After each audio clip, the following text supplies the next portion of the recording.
Entrevista con Luis Ramírez Vaqueiro. Oiga, pues ya estamos de nueva cuenta, 8 de la mañana, 49 minutos. Tengo el gusto de recibir en esta mesa de trabajo, por eso, adelantamos la sección de deportes, porque pues queremos platicar. Hay receso en la Cámara Alta, hay receso en el Poder Legislativo Federal, y bueno, para analizar precisamente los temas que desde el Senado se están discutiendo, se han discutido y que vendrán en los próximos días. Pues saludo esta mañana al senador veracruzano por Acción Nacional, Julen Rementería del Puerto. Julen, Luis, ¿cómo estás? muy buenos días. Muy bien, muchas gracias. Gracias por invitarme, por estar aquí, por poder platicar con todo el auditorio. ¿Ha sido productivo el periodo, los periodos extraordinarios de sesiones? ¿Cómo consideras tú que se ha desarrollado, pues, en principio, esta legislatura, la 64? Bueno, pues hemos tenido, digamos que altibajos. Empezó, como ya la gente sabe, desde el 1 de septiembre de 2018. Este fue un periodo un poco atípico porque empezamos con un gobierno que terminaba una administración, como fue el gobierno de Enrique Peña Nieto, y el 1 de diciembre pues fuimos testigos de la llegada de este nuevo gobierno que está en funciones actualmente. Y ciertamente hay diferencias en estilo, hay diferencias en formas, y hay algunas diferencias de fondo también. Me parece a mí que, sin en este momento decir si son mejores o peores, buenas o malas, simplemente son diferentes. Y yo creo que, bueno, el tiempo irá poniendo las cosas en su lugar. Empezamos con un periodo ordinario, bueno, digamos que esta primera parte de septiembre a diciembre, en donde, bueno, pues se discutieron algunas cosas importantes, se fueron acomodando las fuerzas. Hay que recordar que en la Cámara de Diputados pues se tiene una mayoría que luego se logró calificada pues con la adhesión de algunos diputados del PRD, que también engrosaron las filas de esta coalición de Morena y sus aliados. Y en la Cámara de Senadores, pues un caso distinto, ¿no? En donde tenemos, sí hay una mayoría clara, absoluta por parte de Morena y sus aliados, pero no la tienen una mayoría calificada, lo cual permite ser en la Cámara de Senadores un dique, pues quienes estamos en la oposición, para contener algunas reformas que de repente pues nos parecen que no son las mejores para México, ¿no? Sí. Y dicho eso, bueno, pues han ocurrido eventos en donde claramente pues se han detenido algunas cosas, se han analizado de mucha mejor forma otras, y esto permite pues tener productos legislativos pues mucho más consistentes, más serios. Caso, por ejemplo, concreto, en febrero la Guardia Nacional, que se votó por unanimidad. ¿Y por qué? Porque hubo una disposición obligada, digámoslo así, de la mayoría de Morena a tener que pactar con la oposición, si no, nada más no pasa. Hay que recordarle al público que cualquier reforma constitucional necesita una mayoría calificada, estos 2/3 partes de la Cámara de Diputados y de la Cámara de Senadores. En la Cámara de Diputados ya cuentan con esas 2/3 partes, pero en la Cámara de Senadores no la cuentan. Afortunadamente, y digo afortunadamente no porque estemos en la parte que lo impide, sino afortunadamente para el país, porque yo creo que siempre los equilibrios son buenos, son sanos, para que se puedan analizar las cosas. Y no se trata de hacer tropezar a nadie. Y a partir de ahí, pues ha habido una gran cantidad de cosas, temas que se han discutido, algunos álgidos, otros no. La participación, pues en tribuna ha meritado por momentos alguna rispidez, pero pues yo digo que ha sido un ejercicio en el que hemos ido aprendiendo todos, ¿no? Un servidor y, bueno, pues cada uno de los que estamos allí. Interesante todo lo que se ha venido suscitando en los últimos meses, porque sí hemos visto, como decías tú, una nuevas formas de hacer política por parte de los integrantes de este nuevo gobierno y de los que acompañan en el Poder Legislativo. Quedan pendientes temas como la revocación de mandato, la extinción de dominio. ¿Lo esperarán en un periodo ordinario o también van a convocar a un periodo extraordinario para sacarlo de una vez? Ya se habló mucho de esto de la revocación de mandato, que claramente significa la intención del presidente, hay que decirlo con todas sus letras, porque aquí pues no tenemos por qué callar esa intención, es de aparecer en la boleta el día de la elección del año 2021, justo donde se va a elegir a todos los diputados federales y una gran cantidad de gobiernos locales, municipales y estatales. Y a nosotros nos parece un despropósito, porque lo que hace es simplemente pretender intervenir en una elección nacional, una elección federal como la de la Cámara de los Diputados, donde se tienen que elegir a 300 diputados, y bueno, lo que pretende es tratar de incidir en el resultado para ayudar a su causa. Y eso me parece a mí que, eso lo primero. Y luego lo segundo, Luis, es que el presidente plantea desde su iniciativa que sea una posibilidad del mandatario el decir, oye, voy a una revocación de mandato, cuando debiera ser un derecho del ciudadano exigir a partir del cubrir ciertos requisitos para que diga, oye, yo quiero que tu autoridad te sometas a una revocación de mandato. No que si la autoridad está muy bien, dice, pues aquí voy con la revocación de mandato, y si se siente débil, tal vez, pues entonces diga, no, pues no la someto, ¿no? Entonces tiene primero que hacerse en una fecha distinta para no incidir en las elecciones, y segundo, tendría que ser un derecho de los ciudadanos, no un derecho del gobierno a decir voy o no a una revocación de mandato, y a partir de ahí, bueno, pues tener la posibilidad de decidirlo. Yo creo que esto se va a tratar en un periodo extraordinario que está por convocarse seguramente para mediados del próximo mes de junio, y donde se incluiría también otro asunto que no es menos importante, que tiene que ver con la ley de extinción de dominio, en donde de lo que se trata en esta última ley es de poder agilizar la incautación de bienes que pudieran ser propiedad de presuntos delincuentes, ¿no? Para poder tratar de cortar el flujo del dinero a quienes estuvieran cometiendo alguna actividad ilegal. De forma que yo creo que esto, la revocación de mandato, que por cierto es reforma constitucional, yo francamente le veo muy pocas posibilidades de éxito, de que prospere esto, al menos como la está presentando el presidente, porque bueno, si la hace en un año distinto y la hace en una fecha que no tenga que ver con ninguna elección, pues pudiera platicarse de eso, siempre y cuando, por cierto, sea una potestad del ciudadano y no una solicitud del que gobierna para poderla llevar a cabo. Y con requisitos en donde se tuviera que juntar una determinada cantidad de firmas para poderlo hacer y llevar y convocar a esta revocación de mandato, que además fuera regulada y controlada por el Instituto Nacional Electoral, que no nos vayan a salir como una consulta como la del aeropuerto, ¿no? Sí, entonces de repente lo organiza alguien con una gran cantidad de irregularidades, con una verdadera ausencia de control, y bueno, pues lo que hay es un resultado verdaderamente cuestionable, ¿no? Dentro de este periodo ordinario, dentro de la actividad legislativa que se ha desarrollado,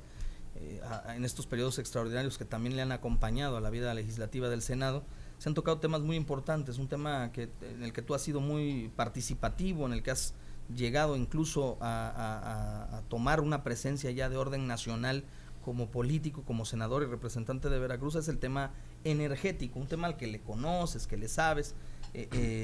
Has estado mencionando el tema de buscar un punto de coincidencia para que a Veracruz se le favorezca con el tema de las tarifas eléctricas, un asunto que los veracruzanos han demandado en otros momentos. ¿Por qué trato especial para Tabasco y no a Veracruz? ¿Por qué trato especial para otros puntos de la República, al norte, por ejemplo, para las fronteras, y a Veracruz no, cuando aquí se genera pues gran cantidad de la energía del país?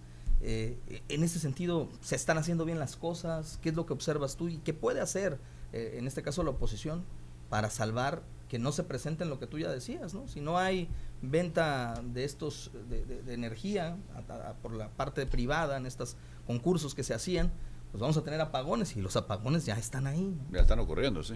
Mira, yo creo que para responder la última parte, no se están haciendo bien las cosas, porque me parece a mí que se está dejando de lado la política de largo plazo, la prevención, justo para evitar los apagones a futuro. Se cancelaron desde el 3 de diciembre, 2 días después de haber llegado este nuevo gobierno, se cancelaron las subastas para generación de energía. ¿Esto qué es? Para comentarlo con el público. Es la posibilidad de que personas físicas o morales, nacionales o extranjeras, puedan invertir en la generación de nuevas fuentes de energía, para que en el futuro CFE pueda contratarles energía a estas empresas o a estas personas, y entonces podamos tener los contratos de cobertura, que así se les llama, de Comisión Federal, para poder garantizar el suministro de energía en el futuro. Claro. Si nosotros cancelamos la posibilidad de que alguien empiece a invertir para generar energía, y ojo, son de mediano y de largo plazo, estamos hablando de 2 y de 3 años, o sea, esto tendría que empezarse a construir desde ahora, para poder generar la energía dentro de 3 años, dentro de 5, dentro de 6. Si no reactivamos esas subastas, en ese tiempo que se pasa volando, vamos a tener condiciones de energía insuficientes para el país, Por lo tanto, digo, no se están haciendo bien las cosas, pero si a esto le sumamos condiciones que tienen que ver con también una parte que es Pemex, que es dentro del sector energético, las decisiones que se están tomando para ellos, esta cerrazón que se está dando para Petróleos Mexicanos, esta decisión equivocada, no solamente desde el punto de vista ambiental, que es un ecocidio lo que están haciendo con Dos Bocas, más de 400 hectáreas deforestadas sin permiso ambiental de absolutamente ninguna autoridad, en donde instituciones tan serias como el INCO han corrido pues estudios que tienen que ver con digamos que formatos bien probados, uno de ellos el que le llaman el Monte Carlo, donde dice solo 2% de posibilidades de éxito tiene una refinería como la de Dos Bocas. Hoy el negocio está para Pemex y para el mundo y para el sector energético en materia petrolera en otra parte y no en la refinación, y resulta que no, que vamos justo en sentido contrario. Por lo tanto, tanto en la generación y suministro de energía como lo que tiene que ver con pues la parte, digo, de hidrocarburos, me parece que está tomándose el camino equivocado. Alguien está informando mal al presidente, hay que decírselo y hay que corregir ese camino. Julen, no te vayas, nos vamos a despedir del auditorio en la máquina en el 97.7 de FM, y bueno, nosotros invitándolo para que en punto de la 1 de la tarde acompañe a través de esta misma frecuencia a Ramsés Yunes Zorrilla en la segunda emisión de En Contacto, y por supuesto a las 18 horas acompañe a través de Digital 96.9 a nuestro compañero Ángel Martínez Armengol. Nosotros una cita mañana 6:50 de la mañana. Vamos a continuar platicando con el senador a través de nuestra fanpage En Contacto por Aba Noticias. Gracias y buen día. En Contacto Estatal, la plataforma de noticias más grande. La cobertura total con el equipo de profesionales más completo. Aba Noticias trajo para usted En Contacto Estatal.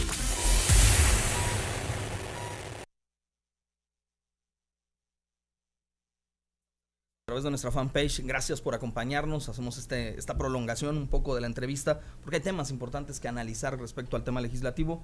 Se queda en el tintero, Julen, para quienes nos están viendo y nos siguen a través de las redes sociales, el tema de, decías tú, se está haciendo mal, están mal informando al presidente, pero algo que ya le explotó en la cara y les está explotando y se va a poner peor es el tema de la consolidación de compras de medicamentos, por ejemplo. Esto de centrar todo en la Secretaría de Hacienda, todas las compras de todas las dependencias del gobierno federal, hacerlas centralizadas. Pues yo entiendo que quieran acabar con la corrupción, pero una cosa que es no acaben con el país, pero no paralizar el país, que acaben con la corrupción sin acabar con el país, porque me parece a mí que de repente, bueno, pues para acabar la rabia del perro, matar al perro, pues no debe ser, hay que tratar de curarlo, ¿no? Aquí me parece que todos estamos coincidiendo, por supuesto yo, tú y seguramente todo el auditorio, en que la corrupción ha sido un verdadero cáncer para nuestra nación. Sin embargo, yo creo que la forma en la que la pretenden de repente, si es que esa fuera su verdadera intención, vamos a suponer que así sea, pues me parece que la receta ha sido equivocada, porque de repente esto que dices tú de las medicinas se está convirtiendo ya en un problema serio, un problema grave, en donde implica no solamente el no dotarle a un niño, que también allí hay problemas, de su libro, ¿no? De su material, de su libro de texto, ¿no? Aquí estamos hablando ya de temas que tienen que ver con comprometer a lo mejor la salud y la vida de las personas. No es la fecha, hoy 28 de mayo, en donde no se ha convocado, no se ha publicado la licitación para esta compra consolidada del medicamentos, que significa alrededor de 100,000 millones de pesos en todo el país, para estados, para municipios, para distintas dependencias del sector salud. Hoy lo declara todavía el secretario de Salud, dice, normalmente se hacía a inicios de año, pero bueno, ahora nos hemos retrasado un poco. ¿Cómo? Un poco, en materia de salud, medicina. Llevan 60 días, o sea, de retraso. ¿Qué es lo que va a pasar? O sea, porque evidentemente ese periodo de retraso en la convocatoria pues va a significar un retraso evidentemente en el suministro y abasto de los medicamentos a los centros de salud. ¿Van a resistir los inventarios de los centros de salud sin que lleguen las medicinas a tiempo? Me temo que no.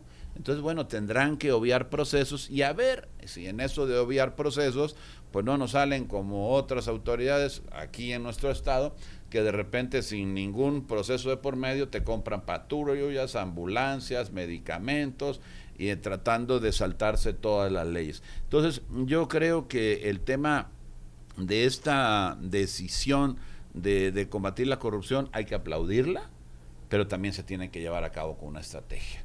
Y me parece a mí que esa ha faltado. Y digo, repito, suponiendo, sin conceder que verdaderamente la intención de fondo, la de origen, la primigenia, sea verdaderamente el combate a la corrupción. Porque estamos viendo que se han tomado decisiones francamente equivocadas. Lo decíamos hace un momento, lo de Dos Bocas es un error, no lo digo yo, lo dicen los especialistas. Viene la gente que el propio presidente invita a participar en ello y le dice, no se puede construir ni en 3 años ni a ese precio. Y ellos dicen, no, sí va, y lo hacemos nosotros que no hemos hecho una refinería en 40 o 50 años. De repente viene el Tren Maya, hay 1,500 kilómetros de recorrido, hay pues casi un número igual de ejidos o ejidatarios que no han sido todavía resueltos lo que pudiera ser el derecho de vía. Entonces, cosas que francamente no se ve que puedan ser realidad y se le destinan recursos.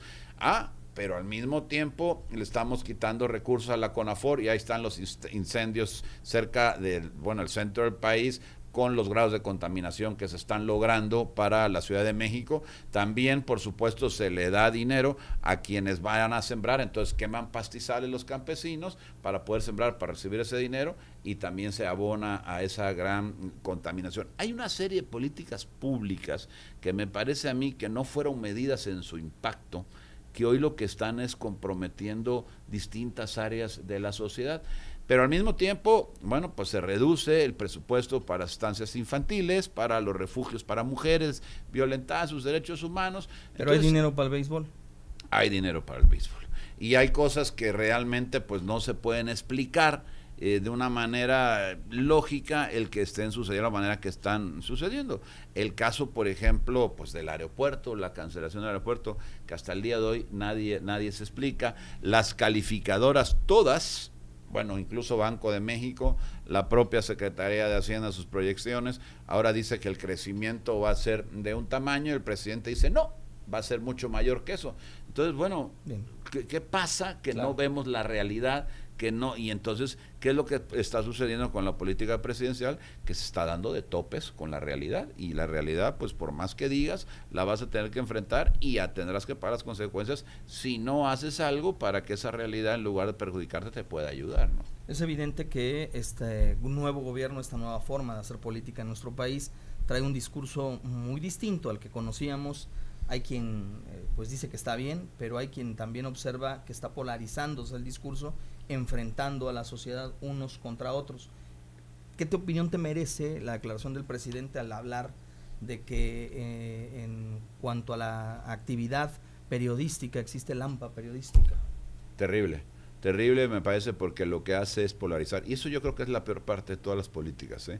Esta idea de todas las mañanas en esta conferencia, que podría ser utilizada para generar buen ambiente, buena vibra, pues se dice así coloquialmente, pues lo que está generando es polarización, y no necesita este país polarización, necesita exactamente lo contrario, necesita solidaridad, necesita apoyo, necesita unos de otros para poder superar los problemas que tenemos, y que lamentablemente no son pocos.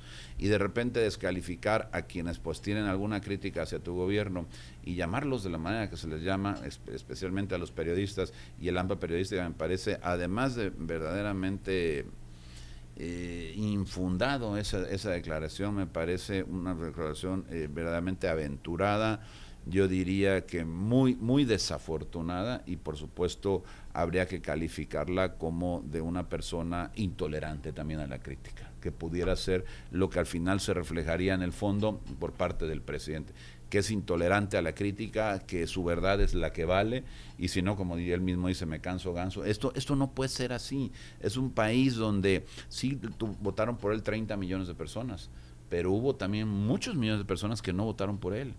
Y la condición de él debiera de ser de juntarlos, de tratar de acercarlos, y no justo lo que está haciendo, de polarizarlos, que haya unos buenos contra unos malos, tratando de, como si el país fuera eso. Yo creo que el país debe de ser exactamente lo contrario, convocar a la unidad, al desarrollo, a que haya la inversión, a que haya generación de empleos, porque de repente pareciera que se está atacando a quienes producen, y de manera sistemática a quienes se encargan en este país de generar los empleos, que es pues la clase empresarial, los inversionistas, de donde vengan, y satanizándolos, cuando yo me pregunto, si no fuera por parte de quienes son los empleadores, como se tenga que llamar, en este caso empresarios, inversionistas, lo que sea, pues entonces ¿quién nos va a dar trabajo a todos los mexicanos? Si no es precisamente quienes invierten, quienes proponen la generación de empresas, quienes crean los empleos. Bien. O sea, eso no se entiende de otra manera. Y el polarizar me parece que lleva